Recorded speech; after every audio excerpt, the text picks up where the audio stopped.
TomoNews presents Baseball. A video posted on YouTube shows 6-year-old Spencer Conn apparently hitting home runs in 5 straight at-bats. For someone that young, Conn has a crazy good stance and a crushing swing. We doubt the other kids look forward to playing him. If Conn keeps this up, it's only a matter of time before the pros start scouting him. The Texas Rangers could sure use another right-handed bat. In the meantime, we suggest opposing managers adopt this strategy when playing Conn. Red Sox give racist idiot the boot. A Boston Red Sox fan was ejected from the team's home field and banned for life on Tuesday for using a racial slur. The incident took place before Boston's game with Baltimore at Fenway Park, just one night after Orioles outfielder Adam Jones said he was racially abused and had peanuts thrown at him by the home crowd. Well, you know, this is Boston we're talking about. Red Sox fan Calvin Hennick, who has a mixed-race family, said he took his son to his first baseball game on Tuesday night and was shocked when a fellow member of the Red Sox Nation made a racial slur in reference to a Kenyan woman who sang the pregame national anthem. Thinking he'd misheard, Hennick asked the man to repeat himself, and sure enough, the racist said he stood by his racist comments. Hennick reported the man to security, who knocked the man out of the park and told him never to come back. Red Sox president Sam Kennedy later said he was saddened by the incident and believed this was the first time the team had banned a fan for life. In a statement, the Red Sox said racism would not be tolerated at Fenway Park, and the matter had been referred to the police. 4-year-old recovering from baseball to the head. An outing to the ballpark for a father and son ended in a run to the hospital. Brian Stotler and his 4-year-old son Noah were at a Jacksonville Suns game on Saturday night. A line drive came straight toward them, but Brian wasn't sure if the ball had hit Noah. The boy didn't cry and his face didn't look hurt or damaged. However, once they got home that evening, Noah began throwing up and speaking nonsense. His parents rushed him to the hospital where they discovered he had an epidural brain hematoma, a shattered forehead, and an orbital roof bone fracture. Doctors say the strike could have been deadly, but Noah is recovering well and even had some special guests from the Suns and Jaguars visit him in the hospital. Game 2 of the ALCS between the Detroit Tigers and the Boston Red Sox is definitely one for the books. The Red Sox were down 1-5 in the bottom of the 8th when David Ortiz hit a grand slam, sending Torrey Hunter into the bullpen and making a celebrity of this Boston cop. Sox fans were ecstatic, and Torrey Hunter must have regretted leaving the Sox earlier this season. But what's up with this Boston fan grabbing Detroit's home run ball off his chick? She was probably saying, "Hey, that's mine. I can trade that for some bank." To which he would eloquently reply, "F the Tigers! Woo, Boston!" Touché, sir. Touché. Japanese policeman forms gangster baseball team. In Japan this month, a local cop came up with an interesting way to solve a rivalry between 2 gangs of 17-year-old students. Sometime in August of this year, 2 teenage gang leaders set up a fight between their groups. Once the location had been decided on, the 2 gangs met up, armed with metal baseball bats. The other gang, as it became clear when they were losing, fled. And having nowhere else to go, they fled to the local police precinct. Once the police had settled all the players involved, there was still the dispute at hand. So, the weapon? A baseball bat. The game? Baseball, of course. The police have arranged a time at the end of the month for the 2 groups to meet and settle the dispute with a friendly game of baseball. So, batters up! Major League Baseball first as game goes ahead with no crowd.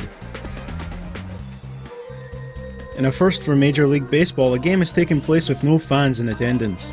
On Wednesday afternoon, baseball fans watched from outside Camden Yards as the Baltimore Orioles played the Chicago White Sox without a crowd. The Orioles made the decision to go ahead with the game during the day, but wouldn't let fans attend out of safety fears arising from the Freddie Gray protests. White Sox outfielder Adam Eden joked that his team were going to take the crowd out of it early. While Orioles coach Buck Showalter reportedly asked, "Does the mascot work today?" Yet, despite the lack of cheering fans, the Orioles won the game 8-2. Get your Mets Tim Tebow jerseys now, while they're still around. Baseball is about winning games, not selling jerseys. That is, unless you're the New York Mets, who signed Tim Tebow to a minor league contract after he couldn't hack it in the NFL. Tebow made his debut at a Mets Instructional League camp in Florida this week. Crickets are usually the only things that attend Instructional League camps. But Tebow Gate came fully equipped with a helicopter overhead, about 400 fans, and more than 70 members from news media. All to watch Tebow stretch, play catch, and run some drills.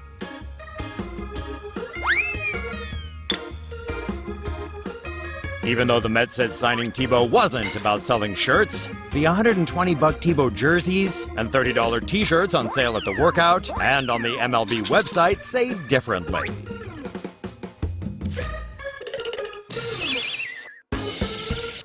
Tebow even signed a special bridge agreement with Majestic just so they could sell his jersey.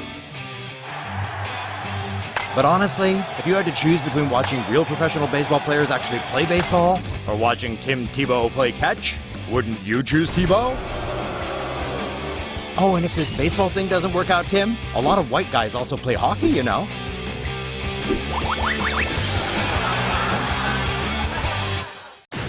World Series 2014. Madison Bumgarner is untouchable in Game 5. It's the time of year again when hipsters, tech nerds, and people that just moved to the Bay Area pretend they're die-hard Giants fans as San Francisco faces Kansas City in the 2014 World Series.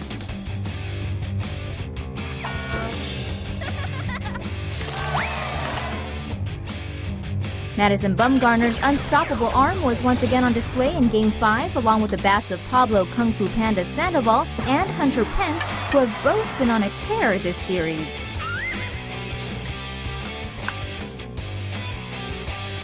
The Royals have had an unbelievable ride to their first postseason in 29 years.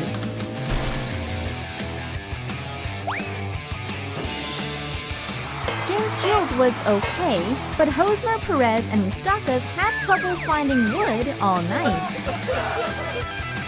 Bumgarner's bionic arm threw a complete game shutout as the Giants took Game 5 5-0. Game 6 goes back to Kansas City. Hopefully the Royals can give those hipsters something to cry about. The Cubs and Indians battle it out in the World Series.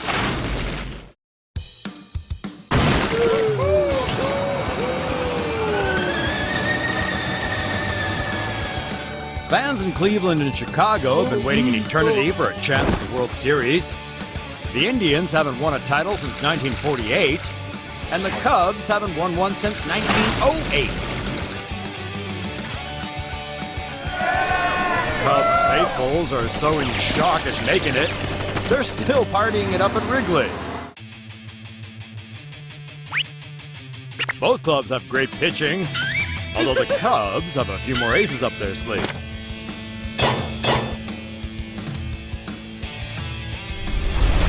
Lester and Kluber battled it out in Game 1.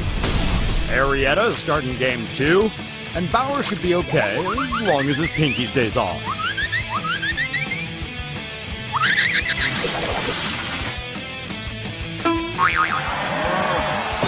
Both teams will also need their bullpens.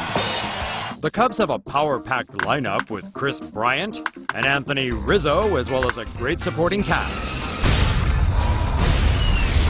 The Indians also bring the pain with Mike Napoli and Carlos Santana, backed up by some equally impressive supporting players.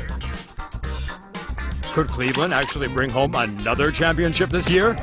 Or will the Cubs finally end over a century's worth of disappointment? Leave your picks below.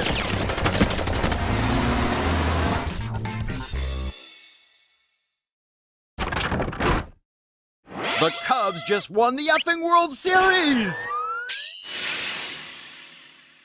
The Cubs were the most dominant team in baseball this year. They capped an amazing season by battling back against the Indians in the World Series. After Cleveland channeled their inner Golden State and blew a 3-1 game lead.